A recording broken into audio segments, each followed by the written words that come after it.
Brim ba yan? Brim? Oh. Good size. Kapag laki ng paa. Dalawa oh. Sa isang rad, dalawa. Malaki oh. Ito ang isda. Wow, isda. Ang laki. Lalaki isda. Katas na cornish. Mga master, yan. Lutuin natin yung nahuli ko kanina. Lutuin natin sa kamatis. Binulit ko yan kanina. Yan ang mga sangkap lang natin. Kung ano yung merong, kung ano lang meron sa rep namin, yun ang gagawin natin. Okay na, iwain natin.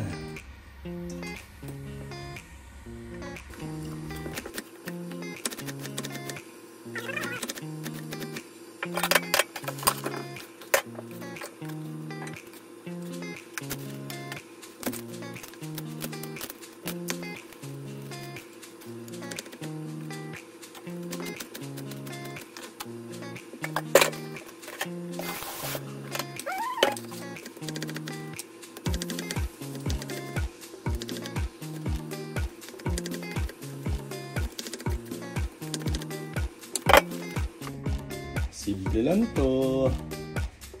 Lagay natin, spin natin yung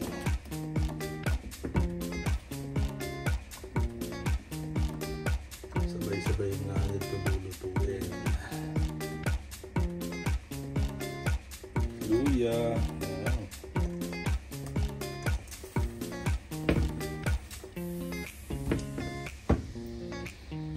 Press na press po yan. Huli ko kanina. Lapit lang kasi kami sa dagat dito. Nalibang ka na, may huli ka pa. May isda ka pa. Yan. Yan. Sili. Oh.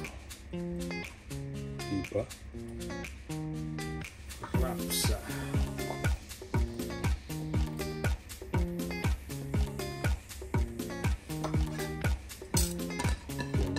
Yan.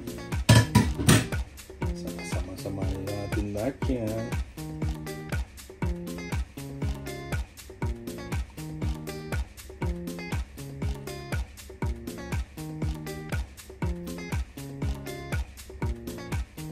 Lagyan natin ng gusto ko may paminta yan. Ayan. Sarap yan. Tapos maasim. Pampaasim, sinigang sa sampalok. Hindi ko na po yan naasinin kasi maalat na tong pampaasim nito. Tapos hadlang ako ng dalawang basong tubig.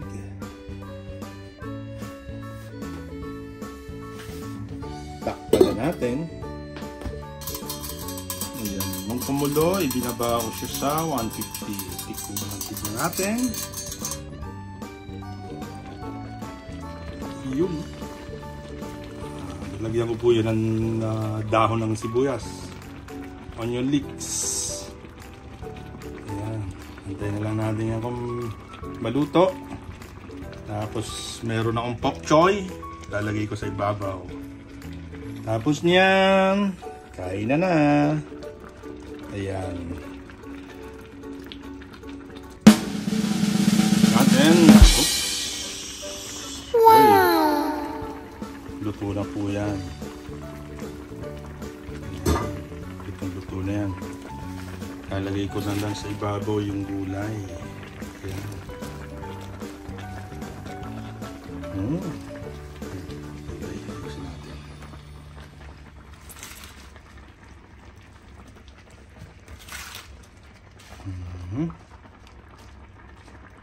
Yan na po yan. After yan, papatayin ko na siya. Yan, ganyan lang po siya. Ang bilis. Optional naman po yan kung gusto nyo lagyan ng gulay. Yan, palike and subscribe na rin po kung nagustuhan nyo yung video. Very raw ang video po. Sige po, bye-bye. Kain na. Takpan ko lang siya. Yun. Tapos papatayin ko na siya.